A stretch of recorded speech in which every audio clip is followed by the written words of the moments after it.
Hello, everyone, and welcome back to the Boost Your Biology podcast. Today, I'm super excited to be discussing mold with what I would consider a world-leading expert on the subject. Brian Karr, welcome to the show, man. Hey, thank you. God, that sounds great. Whoever woke up in the morning and be like, yo, this morning I'm going to be super excited to talk about mold. I don't know if anyone woke up and said that, but I kind of do it. It's fun. Awesome, awesome. So, Brian, maybe do you want to let my listeners know a little bit about your journey? How did you get so fascinated into, learning about mold exposure and mold toxicity? Yeah, it's not something you go to school for and you're like, this is what I want to be when I grow up. Fireman, policeman, and a mold guy. No, I had, like so many people in this space, I had my own experience and it just kind of opened my eyes to what was going on. And I kind of had a family tie into it too. So what happened is give you a short version, lived in an apartment, had a leak into my apartment from the unit above. So it kind of flooded into my room. Your landlord comes out, everything's cool. There's no problem. We fixed the leak. Everything's fine, whatever. Right. Weeks go by, months go by. I start getting sick. Right. Start seeing there's something going on. And so through that process, trying to figure it out, I happen to be dating who's now my wife, but her dad does this. Like this, he's who taught me how to do all this stuff. And she's like, you should really talk to my dad because he works with clients that are sick and this and that. Your symptoms sound similar or whatever. And, I'm not one of these like super mold sensitive people, but the things that were coming up were like things that were kind of these consistent symptoms that people don't really think of until you understand that mold is a thing that triggers them. Right. And then you put it together. So for me, it manifests a lot in skin issues. That's kind of the big thing that jumped it off for me. But anyways, finally, he comes out and takes a look at everything. And I was like, so skeptical. I'm like, this was early in our relationship, me and my wife at the time. So like, I wasn't even sure like this was going to be it. Right. Now you're bringing the dad in and you're like doing all this stuff. I'm like, it's kind of, the whole thing's kind of weird. Anyways, he goes through my apartment. He finds 8 hidden mold sources in the house, some of which were in the room where the water event happened, where the landlord had a mold inspector, right? This local guy come out, take a couple air samples and said everything was fine. Lo and behold, every wall in that room was covered in mold on the backside of the walls that you couldn't see, right? And then he even went through the rest of my apartment and found like 3 or 4 other things that I didn't even know what was going on. And I looked at the end, I was like, whoa. I was like, all right, so you got this dude over here who basically was like, I don't know, some guy came in for 20 minutes and took a sample and left. Like that's like one side of it. The other side, you have who's now my father-in-law that came in, he was in my 800 square foot apartment for 2 hours, right? Going through the whole apartment, found this stuff, helped me get out of my lease and navigate that because, we weren't family yet, but I was dating his daughter. So he kind of helped me with all that stuff. And then I saw the difference and I saw what was going on. And right before this, long story short, I was looking for a job at the time. And so I just kind of like with him, I was like, hey, I would love to work with you and learn from you. This is amazing what you did for me. And he started explaining that this is like everyone that he works with. I'm like, are you kidding? This is like a thing. And that was how I started. Yeah, it's crazy. I'd love to dive into, I guess, like when he initially came through the house and did his diagnostic testing, when he did that back then, how does that compare to the way that you go about, that diagnostic testing today? At its core, it's all the same. So, it's all about understanding source of where the problem is located. And also knowing that most mold you can't see. So like the big problem in our industry is that people go in and they have this idea of like air quality. And they're like, oh, we're gonna do an air quality test that tells everything that's going on. We're gonna stick an air sampling pump in the middle of your room and whatever. Well, I've since then, a couple of years ago, I did a year-long study off of that practice, which I know doesn't work, but I didn't really have any proof that it didn't work, right? So every house that I went into for a year, if I thought there was a mold problem in a wall or a cabinet or something that was hidden, that was not a visible thing, and there was no active moisture at the time, right? So this is what these local guys come in. They come in, they tell you, there's no water right now. It's dry. There can't be mold. This is what they all tell you. And it's like can't even be further from the truth. And so in a house, if there's a spot where I see there's a previous water damage indicator, there's no visible mold, there's no moisture at the time, right? What I did is I took a sample directly at that area at the source, which is how you validate if there's something there. And then I took literally like 2-3 feet away, like if for people watching the distance I am from the wall right behind me, took an air sample at like breathing zone air quality, 80% of the time that sample showed a false negative when there was a problem behind that wall. And so that's the big difference. And that's really the core of the whole process. And what we've expanded and added to the process now is more of the panel of what we're looking for and optimizing the remediation protocols and things to kind of keep up with what we're learning and different things like that. But the core of the entire process is understanding how to go through a house, how to find the signs that indicate there might be mold hiding somewhere, which are really subtle signs, and then being able to get to that source, test and validate, and start the process from there. Interesting. So I guess, we've got the environmental signs, but then I'd love to, expand upon some of the signs and symptoms within an individual. Like, what are some of the things that people, may experience when it comes to mold exposure and mold toxicity? It is so much across the board. Mold, it's been mold illness. I have all these quotes apparently. I'm a quote guy today. Mold illness is this term that had been thrown around for a long period of time. But the thing about it is that, like, in the medical system, so like you go and you see a doctor, you go to the hospital, you go whatever, they have, I just learned this not that long ago. There's like a computer system that they go into, and they have to click a button with a code that your diagnosis matches this code in the system. You have pneumonia, you have fill in the blank, right? The problem with mold exposure and what it does in your body is that there isn't one code to that, right? It manifests in so many different ways. The way it's described is a multi-system, multi-symptom type of issue that's going on. Multi-system meaning neurological, skin, digestive, right? Like all that stuff. And then multi-symptom meaning it can manifest in so many different ways in somebody. So for me, it's skin issues that come up, right? For other people, it's neurological issues. It's either brain fog or neurodegenerative things. For other folks, it's like chronic pain everywhere, right? Because you get this systemic inflammation throughout your body, and that could create chronic pain in places. For other people, it's significant digestive issues and gut problems. And then if you have another sort of health condition on the side of that, that's already kind of taxing your body a little bit. So let's say you have an autoimmune issue, you have Lyme disease, you have something like that. Then what happens is that mold comes in and it kind of just like stacks on top of that, and it triggers those things in a more significant way, right? It just happens in so many different ways.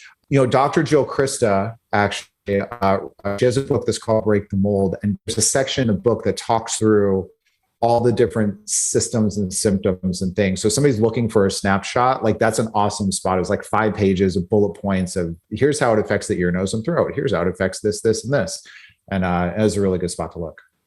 It's really interesting, Brian, because I've always wondered what makes someone more susceptible to experiencing symptoms when it comes to mold exposure. Like, why are some people affected, whereas other people sort of, can handle it or tolerate it, I guess?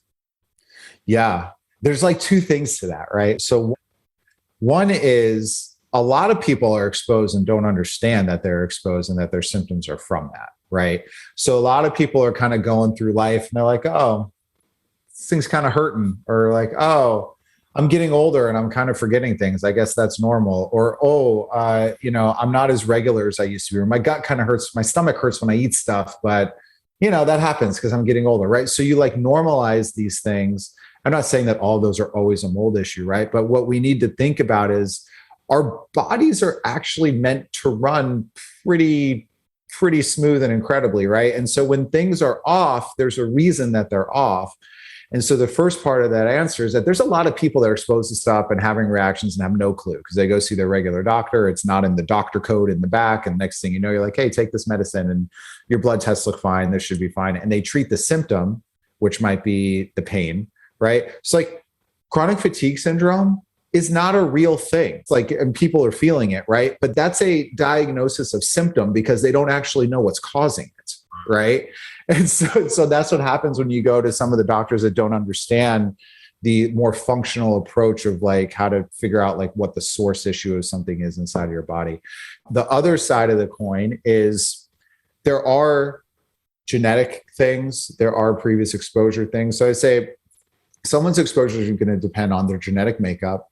It's going to depend on their previous exposures throughout their life, and then their current health position. Those are the three big things. Mm-hmm. So genetically, there's a gene in the body. It's called the HLA gene. If it's switched off, on, I forget. If it's not switched the way it's supposed to be switched, you're not able to detox environmental contamination well, right? That's 24% of the entire population has this genetic predisposition. Wow. So you're talking already a huge chunk of people, and a lot of them probably don't even know what's going on. The next thing, if you were previously exposed, say when you were younger, you lived in a house that had a mold issue, let's say, for example. So this is explained to me this way once. So your body, it sees things, especially when you're younger, and it reacts to it, and then it remembers it. It's like, oh, this happened, this is what you do, right? That's kind of how autoimmune issues are created, is that it sees something, and then now every time it sees that thing, it sort of triggers on that thing. Someone explained it to me also of how like your body's defenses are kind of like an attack dog, kind of. So like you have your dog trained, and the dog doesn't attack every single person that walks through the door or whatever, but it attacks this particular person for this particular reason. And so now if you were exposed to something when you were younger and your body reacted and it remembers that, and then down the road, you're now exposed again, it like immediately just kicks it back into gear. And then you have this reaction. And that could be, kind of like an autoimmune sort of thing as an example of what that is. And then the last thing is your current health position, right? So now if you have autoimmune issues, Lyme disease, pandas, fill in the blank of all these things that are impacted by environment, and then you're exposed to mold on top of that, now you can be showing symptoms. Mm-hmm. So I did a presentation for our industry a couple of years ago at like our biggest industry conference, and it was titled Remediation for Hypersensitive or Mold Sensitive People, kind of trying to teach our people on how to do it. And I had to figure out like, how do I visualize this for all these people in the room that I know think that the one person who is complaining is the one crazy person, and they actually don't even want to deal with that person because they seem like a headache, right? But the truth is that person is at minimum, just from what I did, 40% of the entire US population. That's that genetic predisposition. That's autoimmune issues, Lyme disease, and pandas. You put all those together, it's 130 million people in the US that have at least one of those things going on. So it's a lot bigger than we think. Yeah, I think it's really well explained. And I guess the other aspect to that, Brian, is when it comes to, I know you said at the start that there's certain types of mold that can actually be not visible. So like, do you want to sort of break down the common thing that people think of is seeing black mold in the shower? Like if I go upstairs and have a look in my shower, there's black mold everywhere. So did you want... Everywhere? We need to talk about this. I need to get you over here to Melbourne, Australia, because it's a disaster. It's like black green. Yeah. Sure, it's not good. Well, so when I say that, the majority of mold problems in any house, they're hidden. Most of it's hidden. Mm-hmm. I have this joke that I say all the time. I'm like, the secret to finding mold in a house is to not actually look for mold in the house. The secret is to look for signs of water issues in the past, previous water intrusion, not even stuff that's wet right now, but stuff that happened 10 years ago, stuff that happened however long ago. And these are like, there's really only 5 things that I look for when I go through any house. So you're looking, it's these 5 signs of water damage. And these are really like almost the red flags. If I see this, I'm like, oh, there's like a 75% chance there's a hidden mold issue back here, because that was another study I did at some point, as I looked at all of these areas and what was the frequency that there was actually a problem behind these things. And it was 75% of the time we found there was a problem there. So the 5 things, the easiest one is staining. If you see something that's stained or discolored, it means that maybe there's a water issue that occurred there, right? Again, it does not have to be wet. The thing is, if mold grew at some point in time, ever, right? If mold grew, and then the water goes away. So you stop the leak, whatever, there's no more water that's there. The mold doesn't like pack up its suitcase and take off and go look for water somewhere else. It's not like this traveling nomad tribe, right? It's like a plant. Like it grows and then it's just going to stay there until you pull it out, basically, right? And so that's what happens. The problem is when the water goes away, the colony becomes really brittle. it's not sturdy anymore. It gets really flaky and it can break apart. And then it breaks apart and impacts our breathing zone even more so than if it was alive sometimes, because the whole thing shrivels and shatters into pieces, basically.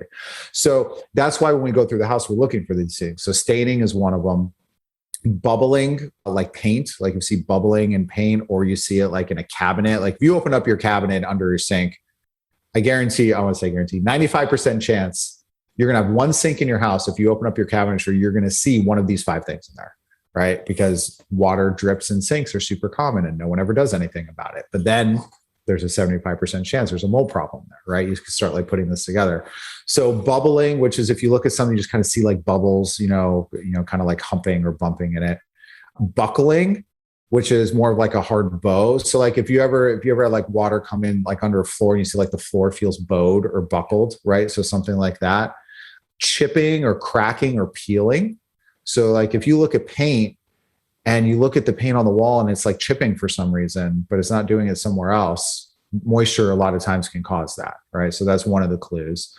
And then the last one is it's more like mineral deposits. You see this more in like crawl spaces or basements, but like if you look at your foundation, there's like the white lines on the cinder block and stuff like that. Then that means that water has come in there at some point, created that mineral deposit. So you know that that's happened. That's the 5 things. I literally go through every house, look in every room and every spot for one of those 5 things. And if one of those things are there, then that's a suspect spot where we think there might be something hidden. And that's like the secret to doing it. And then I guess, like, let's say somebody does decide to have a look under their sink and they see some of these things you mentioned. From a diagnostic perspective, like what sort of technology is currently being used for that nowadays? Yeah, so it's tough because there's not like a single test that's the best for everything, right? So if people start going down the mold rabbit hole, they're going to run into a test that's called ERMI. They're going to see this test, which is actually really, really awesome technology behind the test. But the purpose of the test is as a screening sample of your whole house. The purpose of the test is not to say there's a problem behind this wall or in this cabinet or something like that. That is not the strength of it. And if you use it in that way, it's not going to work. Right? Instead, it's a dust collection that you do throughout your whole house to just get an understanding of the overall exposure load that's moving in your house, settling on your surfaces, and ultimately what you're being exposed to. So a lot of times doctors will tell their patients, start with an ERMI. We've done a blood test on you. You've done a urine mycotoxin test. You've done the division contract sensitivity test. You've done fill in the blank for all the mold stuff you can do for screening tests on the body. And stuff is making us think that you've got a mold issue going on. So the first step for us is, are you still in the place right now with the problem, or is this like a historical issue that we're needing to deal with? And they'll say, so the first thing you do, go do an ERMI in your house. You order this sample from a lab. They send you like a Swiffer cloth, basically, and you do a dust collection throughout the house.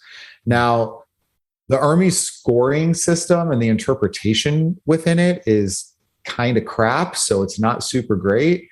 But the technology that's being used to do the analysis is the gold standard for diagnostic for mold, which it's called PCR, is basically DNA formatting of whatever mold types might be there.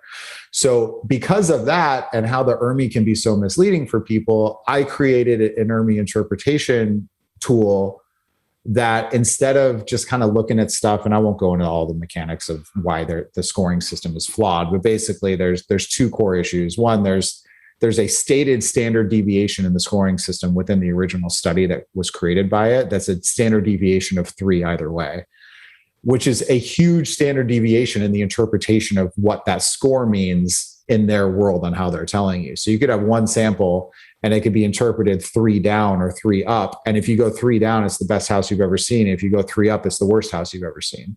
So in what world is looking at that number make any sense for interpreting what it means, right? It just doesn't make any sense. So what we did, I was seeing this all the time. So I went back the last 3 years of every inspection that we've done. And because we do ERMIs as part of our inspection. But the other thing that we do is we actually go through the house and we figure out, are there sources of mold in this house? Are there not? How many are there? Are there mycotoxins in this house, right? And we have more information that correlates to the ERMI.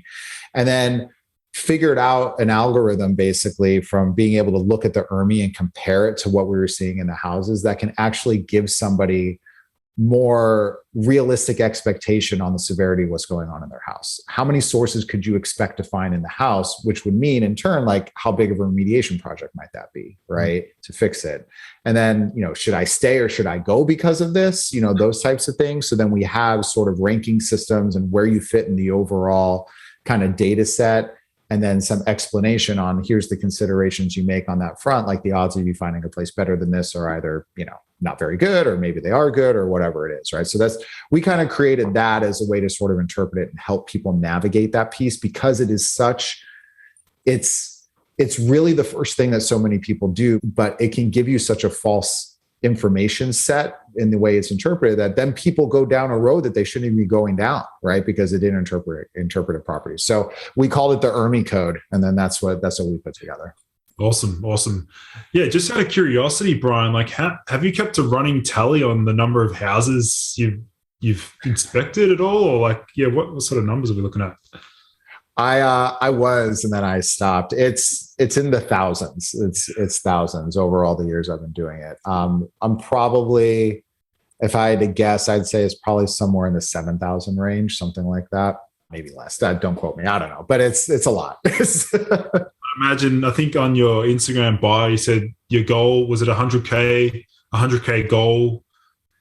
Yeah, the goal overall, and this is really what our company mission is, and we're really internally really trying to clarify this so we all have a driving path of where we're going, because we've been growing, significantly quickly. But we want to empower people with the tools and the services that they need in order to create healthy homes. And we know that doesn't mean that we always go into the house and do the inspection, because we can only do so many of those.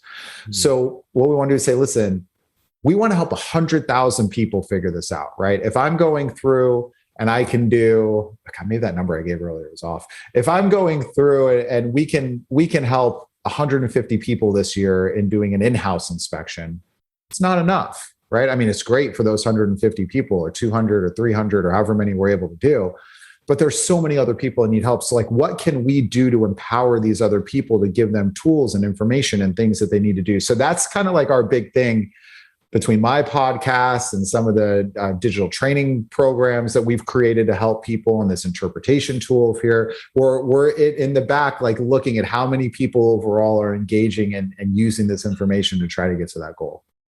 Yeah, that's awesome.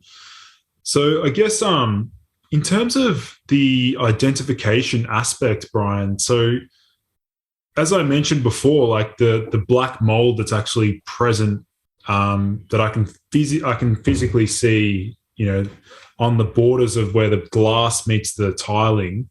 Mm-hmm. Would that be like a prominent, like one of the most nasty forms of mold? Is it the one that you can see that's literally black, or how does that go? Yeah, it's so funny.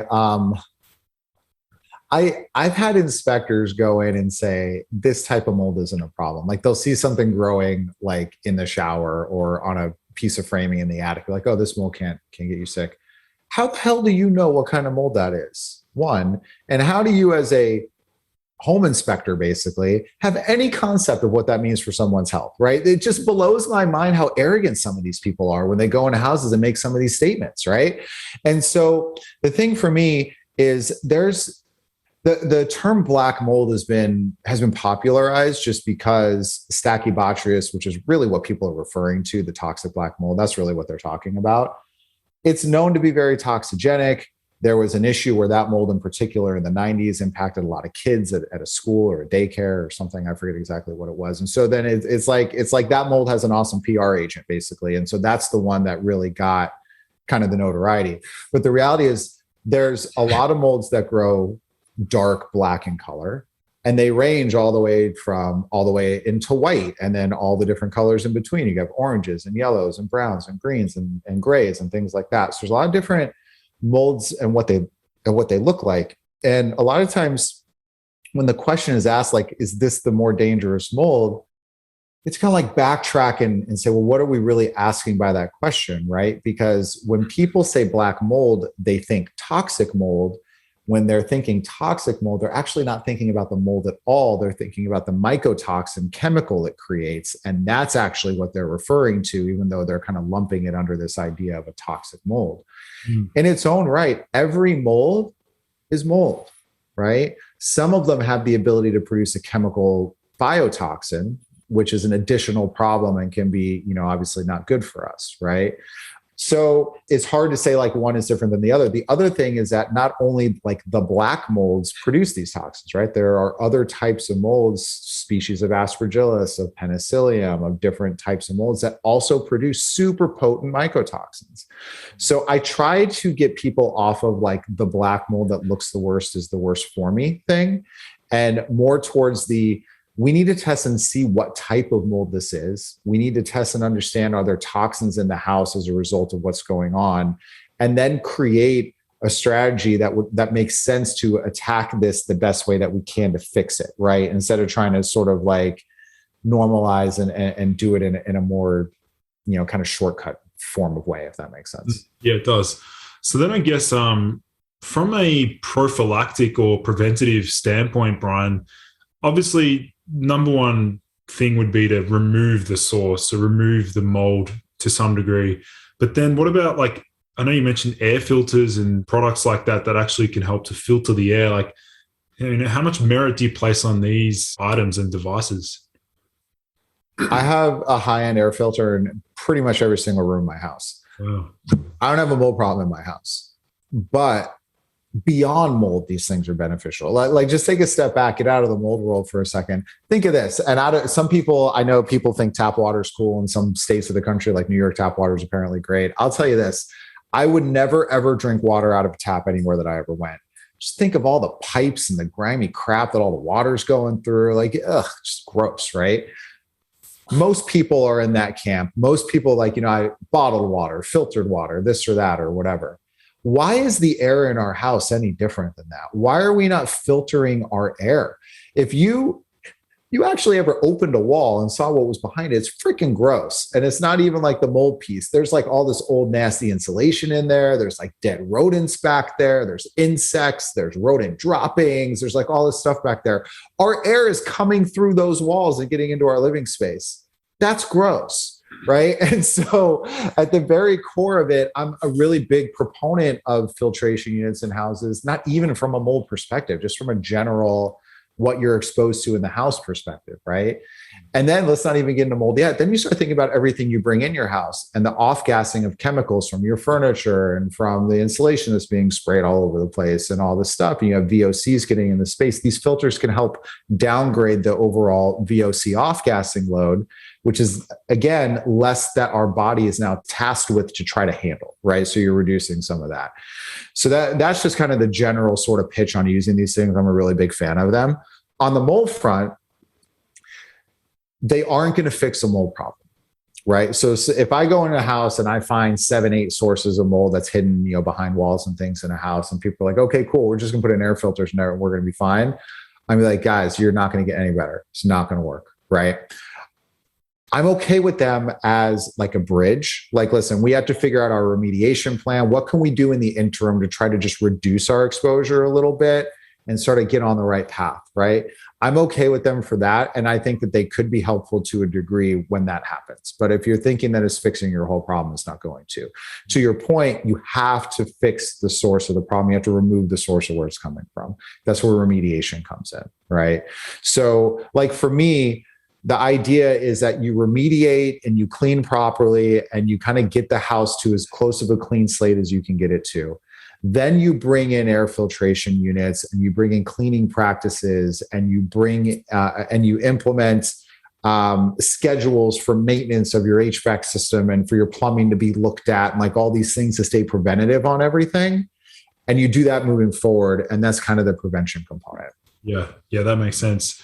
One thing that popped up there, Brian, would be, I guess, from the cleaning aspect. Let's say somebody does, personally discover mold in their house and they want to remove it or clean it themselves. Have you seen people actually do more harm by trying to remove it or clean it themselves at all? Or?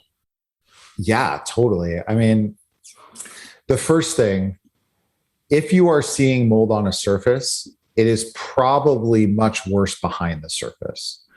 So think of it this way. Think of it like an iceberg, right? Think of it like you chop the tip off of the iceberg. The Titanic is still sinking. It's still hitting the iceberg, right? You just couldn't see it anymore. Now that maybe they just sink faster because they didn't even get around it at all a little bit. But like it's still happening, right? And that's kind of what happens if you try to surface clean mold in a house. For the most part, if you're talking drywall or cabinetry or some of the basic building materials in the house, it needs to be removed. You can't surface clean it. And so that's kind of the first piece. So that's if people are trying to surface clean. What you do is that you get the visual of it gone and then you think it's gone. And now it's like out of sight, out of mind. And it almost even downplays it more because you think that you're handled, right? So you're still being exposed to it because it's still there. So that's the first thing. The second thing is if people actually say, you know what, I'm going to remove this cabinet that has mold in the bottom. I'm just going to demo it out and do it myself. What you're doing there, you're dealing with potential biotoxins and biohazards that are sitting here, right? You watch a TV show, watch Grey's Anatomy, and watch when they have some sort of biohazard thing going on. And they're all in the body suits and they have the containments. And God forbid somebody walks in the containment and has a little cut in their suit. They start dying, like all this stuff starts happening, right? So that's obviously not like that dramatic, but that's what's happening. If you go and you rip out a cabinet, you're creating this microscopic, like nuclear explosion, basically, that's blowing this stuff everywhere. You're going to be right in the path of it because your face is in there because you're doing it yourself. So you're going to get a massive exposure hit immediately.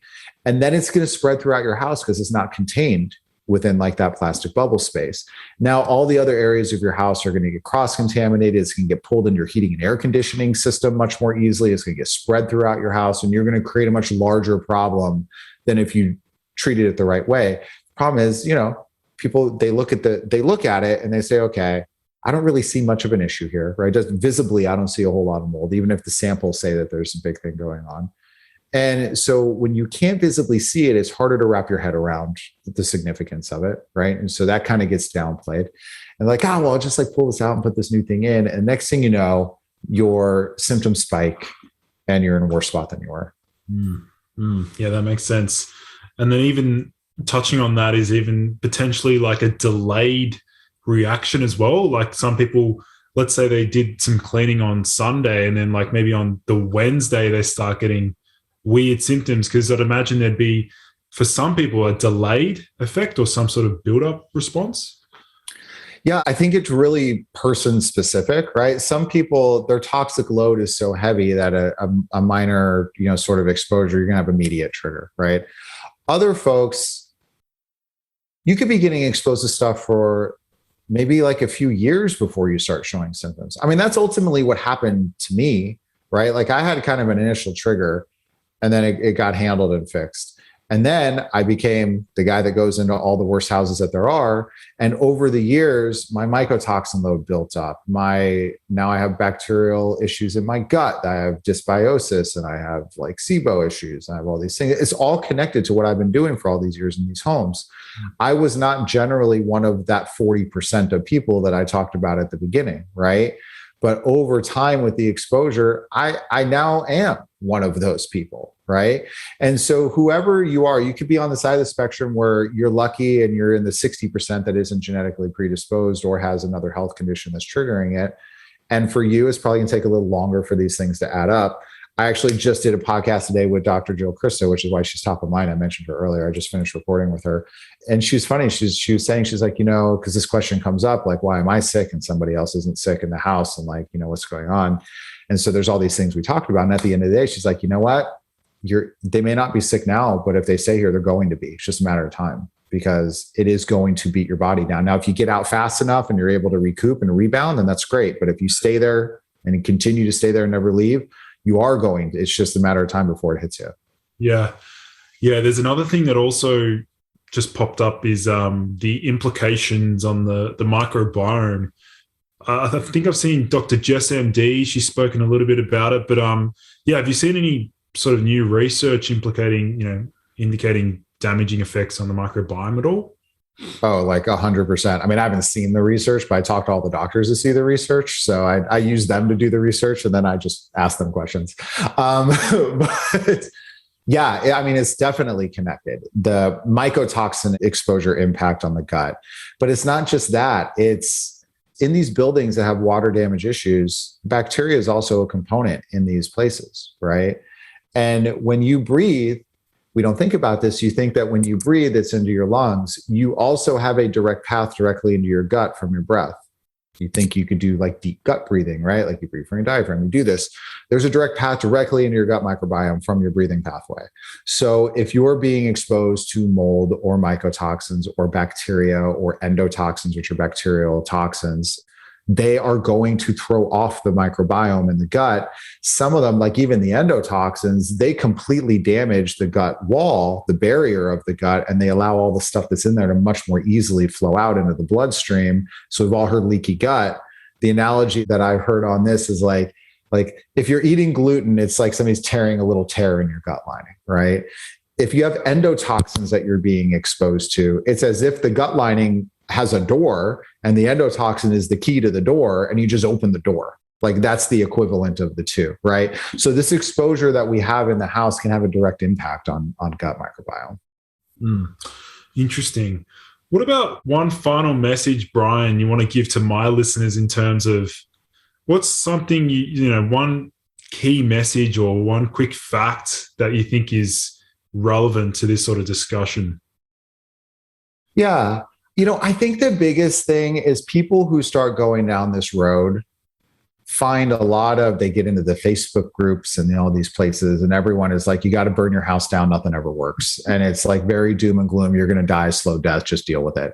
And I've seen it not happen that way, right? I have seen like the worst of the worst types of people recover from this stuff.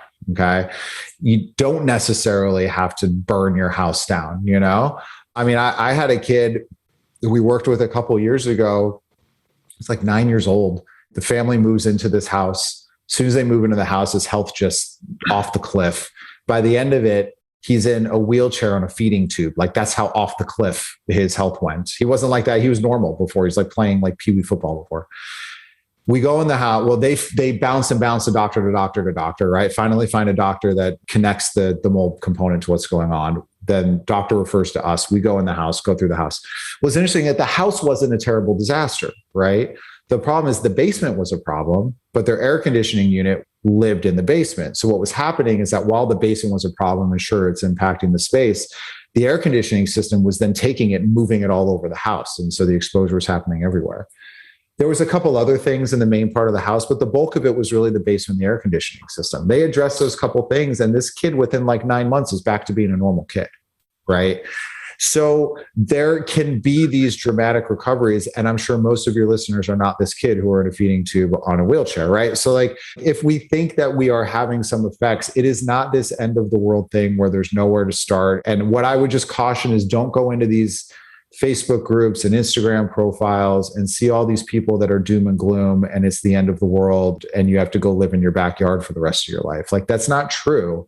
There's a path to get there. It just has to be done the right way, right? But if you do it the right way, there's a path to get there. Yeah, and I think you're doing a really good job. Like the content you're putting out on Instagram and, even with your own podcasts, you really are helping to spread that message to people. And, I'm sure you've helped, thousands of people and hopefully millions, by the stage you're done. So maybe do you want to give my listeners, Brian, a chance to, where can they find you, all of your social media platforms and all that good stuff? Yeah, absolutely. So on Instagram, we're at Moldfinders. We put stuff out pretty much every day. There's something going on there. My company itself is called We Inspect. That's the name of my company. So if you're somebody that's interested in like having your house checked out or whatever, our website is yesweinspect.com. And there's a little form you can fill out there and kind of get that process started. And that's kind of the two main spots. Yeah, awesome. Is the inspections only based in the US currently, or? Inspections are US only, but I do have, so I created another training program that's called Moldfinders Method that I basically, it's the training program that I put all of our inspectors through. this is how you, so I mentioned the 5 things you look for. So basically it's like what you're looking for, where you look for them in every room of your house, basically. And this is like our internal training program. I turned it into a consumer training program that's kind of easy to digest. And we've had people across 5 different continents enroll, purchase this program and go through their own homes and actually find problems in their own homes. It's as if like there's PDFs, there's blueprints. This is where you look. These are examples, like all this stuff. And it really, again, it empowers people to sort of do that. So from an international perspective, it's crazy when you say 5 continents, but like, that's really what's happened. It's insane. So that's, if people are listening somewhere else, like, and you're interested in looking through stuff, it's called Moldfinders Method. It's just moldfindersmethod.com. And that would probably be a good thing for you guys to look at. Yeah, awesome. I'll make sure to leave those linked in the show notes for those listening in. But yeah, Brian, thanks so much for coming on the show. It's awesome chat. Yeah, I really appreciate it. Thank you too. Awesome.